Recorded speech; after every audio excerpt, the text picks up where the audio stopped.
Hi, I'm Cara. I wanted to answer the question today of, do men get imposter syndrome?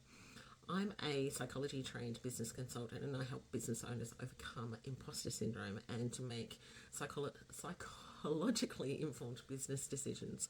So, where does that actually come from?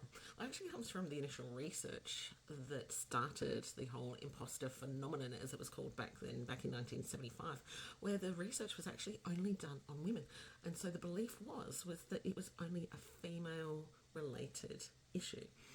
That's not my experience. I see a number of men for imposter syndrome.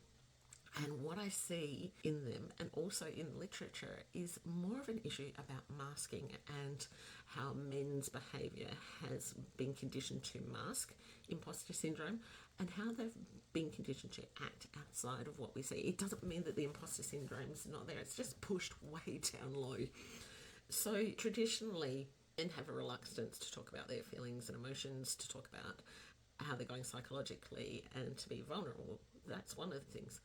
The other thing is that traditional roles around men about being the provider or the protector mean that they push themselves to do these things, whereas traditionally women talk more about emotions. They are more likely to see a psychologist or a counsellor to help them with any psychological issues or to help them go through their emotions.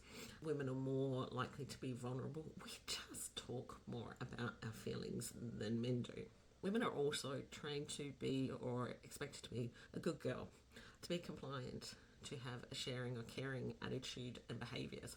So as you can see, if the provider protector role versus the caring, sharing, compliant role, the male version contradicts what imposter syndrome is, whereas the female version tends to feed into it.